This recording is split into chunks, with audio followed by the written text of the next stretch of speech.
Olá a todos e a todas, tudo bem com vocês? Eu quero agradecer ao retorno que tem nos dado das nossas aulas, que a qual não tem um cunho de exaurir o tema, né?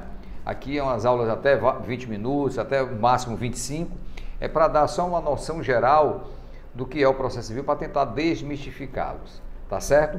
Então essa é a nossa intenção. Em outro momento, nós vamos fazer algo mais direcionado, tentando exaurir ou tentar exaurir algum ponto do Código de Processo Civil, tá certo? Mas por enquanto vamos ficar só nessas regras gerais, essa visão geral do Código de Processo Civil. Não só para pessoas leigas, que alguns têm nos acompanhado, alguns leigos, eu quero agradecer a eles, estudantes, aos meus queridos estudantes, colegas e às pessoas que estão iniciando a carreira, até para tirar alguma dúvida que se tem, tá certo? E as respostas nos pedidos de vocês a gente vai respondendo na medida do possível. E até então a gente tem conseguido. Como são muita gente, e eu quero só agradecer a vocês. Então tá lá as aulas postas no YouTube, no meu canal Jales Figueiredo e também no Instagram. E hoje nós vamos para a 16ª aula falar sobre providências preliminares. Então, vamos nessa? Muito bem. O que é essas providências preliminares? Ora, apresentada a contestação, vai dar-se o início à fase chamada ordinária. Aquela primeira fase, né? Petição inicial, resposta do réu, ok? Aí o juiz vai olhar o processo agora com outro olho. Ele vai começar a tomar algumas providências para dar sequência ao processo, entrar na segunda fase ordinária. Então ele pode, verificando o processo, adotar algumas medidas chamadas medidas ou providências preliminares. O Código fala em 4 hipóteses. Uma, o réu sendo revel e não pode haver uma aplicação dos efeitos do direito material pela revelia, em caso de um menor, né? Um incapaz, não pode se aplicar a revelia. O que ele vai fazer? Ele vai mandar o autor fazer a produção de provas, tá certo? Agora, o réu que era revel, se aparecer nesse momento, nesse prazo, onde ele poderá pedir produção de provas, ele assim pode fazer, pessoal. A gente sabe que o réu poderá pegar o processo no estado em que se encontra. O que ele quer dizer isso? O que aconteceu para trás, os atos processuais que já passaram, em virtude da preclusão, ele não poderá mais praticar. Mas os atos doravante, ele poderá. Tipo, pedir produção de prova, poderá apelar, etc. Tá certo? Então ele poderá fazer todos os atos quando ele aparece. Ele pega o processo do estado em que se encontra. Ok? A segunda providência, quando o autor, né, recebe, né, na sua contestação, pelo réu, algum fato impeditivo, extintivo ou modificativo do direito. Aí o que ele vai fazer, pessoal? O juiz vai mandar o autor, requerer que o autor fale sobre esses 3 fatos ou um desses fatos alegados pela contestação.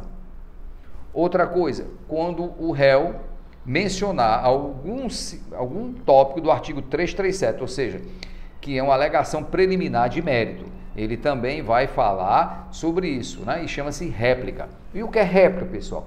Réplica é quando o réu apresenta fatos novos, documentos novos daqueles alegados. Aí que é que o autor tem que falar sobre eles, porque não há nenhuma decisão sem essa controvérsia. Tem que haver os fatos novos que são apresentados no processo ou documentos, eles têm que serem contestados. Não há nenhum julgamento em que nenhum fato seja passável pela contestação. Tem que serem contestados para que haja sua plena validade. Ou quando o juiz verificar que há fatos sanáveis, não apresentou nesse momento aí a procuração. É um exemplo. Então o juiz manda 30 dias fazer a emenda dessa inicial ou da contestação, se há algum fato sanável no curso do processo. Tá certo, pessoal? Então, adotadas essas medidas preliminares que o juiz observa, não sendo o caso de nenhuma delas, aí o juiz vai verificar se comporta o julgamento no estado em que se encontra esse processo. Tá certo? Ele anuncia.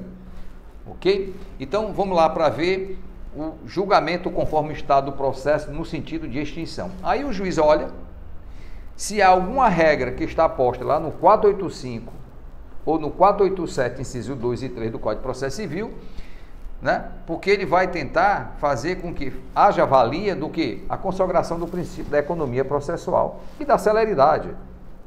Então, vamos ver aqui alguns motivos em que o juiz poderá, né, diante do processo, daquilo que se encontra no processo, não havendo aquelas medidas preliminares a serem adotadas, da réplica, ou fazer um saneamento de algum fato sanável, né, fazer alguma medida para algum tópico sanável, né, a existência de alguma medida que precise ser restaurada, falta de procuração ou de um documento, falta da identificação de uma parte, um contrato, etc., né, é plenamente medida sanável. Não havendo isso, aí o juiz vai olhar se há alguma coisa do 485 e do 487, inciso 2 e 3. Aí, né, em nome da celeridade processual e da economia processual, ele vai anunciar que é um julgamento antecipado do mérito do processo, né? Então é necessário que haja esse anúncio se porventura o réu foi devidamente citado. O réu, né, o demandado, foi realmente citado, certo? Então, o que é que o 332, ele nos diz isso? Ó, em caso, né, havendo isso, aí o juiz vai julgar. Para quê, né, levar, como eu estou dizendo, vai ficar levando esse processo até onde? Não precisa.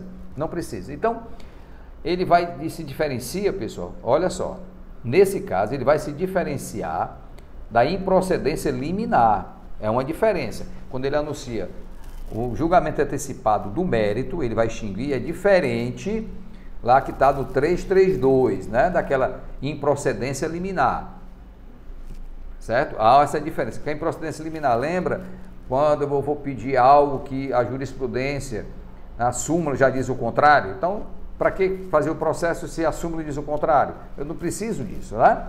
Ok? Então, não havendo nada do 332, aí o juiz anuncia, né? Aí o que é que faz? Há duas situações que é cabível o juiz, de forma antecipada, julgar o mérito. Nessas duas situações, ou seja, como chama a doutrina, né? Duas hipóteses. Primeiro, quando não houver necessidade, né, de produção de provas, de outras provas, a não ser aquelas que já estão postas. Então, todo o processo está maduro. É chamada maturidade do processo. O processo está maduro, então não precisa ouvir testemunha, nem perícia, nem inspeção judicial, nada. Ele pode julgar. A outra, quando houver revelia e poderá ser aplicada, né, aplicada a revelia no seu efeito material. Não é aqueles casos extraordinários onde não poderá ser aplicado o direito material. Então, duas situações onde ele pode, né, julgar antecipado. Não é a improcedência liminar do pedido que está lá no 332. Dá uma olhadinha, né, no 332, quando não é. Então é o mérito, ele já vai para o mérito, pessoal. Não houver mais produção de provas e quando o réu for revel e poderá ser aplicado o direito material. Aí ele poderá julgar, ok? Só um detalhe, pessoal. Há um entendimento de jornada de processo civil que diz que o juiz, ele não pode promover um julgamento antecipado do mérito se as provas, né, forem insuficientes. Então ele tem que ter a prova suficiente para ele ter a convicção, até para realizar o que está previsto já na nossa Constituição, no Código de Processo Civil, que a decisão do juiz ela tem que ser fundamentada, né? Ela tem que ser toda embalizada daquele fundamento. Então ele já tem todo o fundamento, né? Tá tudo direitinho, então ele vai lá e julga isso, para o processo não ficar se estendendo, ok? Outra coisa, pessoal, é que o juiz poderá também julgar o mérito de forma parcial. Olha que interessante. Um, ele vai julgar todo o mérito, todo, e outra parcial. Só uma parte. E quais são as medidas que ele pode fazer isso, pessoal? Ora, ele pode fazer isso, sabe quando? Em caso de pedidos contrapostos. E no caso em que é permitido o julgamento por ter havido parcela incontroversa, quando não houver impugnação específica dos fatos. Vamos explicar. Lembra quando eu falei na contestação, se o autor falar de 4 pontos, você tem que tocar nos 4 pontos. Você não pode fazer uma defesa genérica. é tudo mentira. Não. Cada ponto desse, você tem que combater, você tem que contestar. O que é contestar? Contradizer, é o contrário daquilo. É esse momento, você não terá outro. E se porventura você assim não fizer, vira fato incontroverso. Aí o juiz pode julgar o mérito daquilo, não é fato mais controverso. Então, é fato que você já admitiu. A gente sabe que o silêncio no processo civil é sim. Então, cuidado com isso. Quando você for contestar, conteste ponto por ponto. Aquele ponto que você não contesta, dá-se como fato incontroverso. Não há controvérsia sobre ele. Então, ele pode julgar antecipado, sem nenhum problema. Então, quais são as medidas que estão lá no 356? Olha só, mostrar-se controverso, acabamos de falar, e estiver em condições imediatas de julgamento, quando houver necessidade de provas, ou quando houver revelia, de novo, quando puder produzir o seu efeito material, e não houver requerimento de provas. Então, o juiz, em duas situações, pode ser isso. Então, ele em 4 pedidos, você em 2, o juiz já tem certeza, não precisa provar nada, aí ele já julga parcialmente. E um dado, pessoal, esse julgamento parcial de mérito, vamos lá, 4 pontos. O juiz acha que dá para julgar 2 de forma parcial, tranquilo. E 2 ele quer produzir provas, não está maduro o suficiente. Esses 2 pontos que ele julgou de forma parcial, o recurso que cabe contra esse julgamento, presta atenção, é o julgamento, é o agravo de instrumento, pessoal. Presta atenção, que é o agravo de instrumento, tá certo?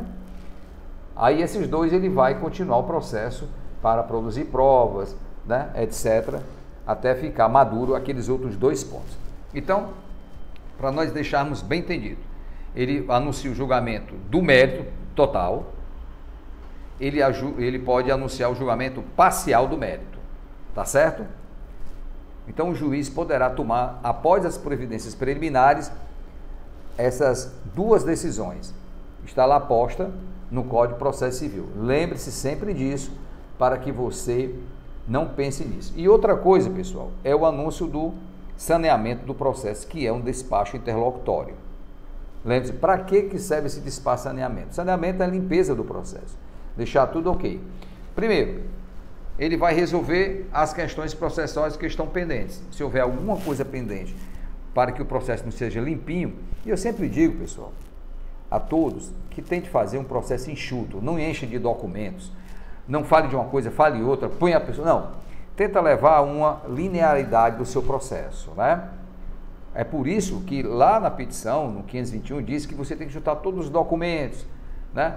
Na contestação, eu posso juntar documentos depois? Pode, em casos excepcionais, eu não tinha isso, estava com terceiros, mas faça tudo, pessoal, senão o seu processo fica para lá, para cá, para lá e para cá e não termina nunca. Então, essas primeiras fases, essa segunda fase é exatamente para tentar levar o julgamento do processo, tá certo? Para levar o julgamento. Primeiro, então, ele vai, depois da fase preliminar, ele pode ou não anunciar o julgamento antecipado, ok? Parcial ou total do mérito, e ele pode em seguida tomar chamado saneamento do processo, que é limpeza do processo, que é uma decisão interlocutória. E o objetivo é resolver as questões pendentes, que estão lá, as questões processuais pendentes, fixar os pontos controvertidos. O que você quer realmente? Onde é que está o ponto controvertido? Que é o ponto controvertido, aquele que se deglatia as partes, né? Onde eles não entram em comum acordo. Pontos que entram em comum acordo é chamado parte, né? Fatos incontroversos. Esse o juiz pode até julgar antecipadamente. Determinar quais são as provas a serem produzidas, se é testemunha, se é perícia. Distribuir o ônus da prova. Uma coisa bem interessante, pessoal, sobre o ônus da prova, né? Aí você pede, né, a quem cabe. Poderá caber, né, o ônus da prova, poderá caber ao autor, ao réu? Sim, vai depender de uma série de quesitos que o Código de Processo Civil, né? A vulnerabilidade é um desses pontos. Normalmente, nas questões onde necessita de um entendimento mais técnico, vai caber a outra parte, aquela que fala, porque a pessoa é vulnerável. Como é que ele vai saber disso, daquilo outro? Só a pessoa que é vulnerável não pode saber, a outra não, que tem a tecnicidade. Normalmente isso acontece no direito do consumidor, que normalmente uma parte é vulnerável, às vezes até hipossuficiente em relação ao fato, tá certo? Outra coisa, pessoal, interessante que essas questões da prova é a perícia, quem paga. Só para a gente fixar aqui, aquele que tem justiça gratuita não paga, aquele que não tem, paga. E se os dois pedirem, um tem justiça gratuita, o outro não, é dividido. Um Estado paga uma parte e aquele outro paga a outra parte. Isso já tem jurisprudência a bambão, ok? E designar, se necessário, audiências que são de instrução e julgamento, ok? Para quê, pessoal? Para levar o processo a uma linearidade, para não ficar ao autor, ao réu, sobe para cá, tentar convergir o processo para um julgamento tranquilo, tá certo, pessoal? Então, lembre-se sempre disso.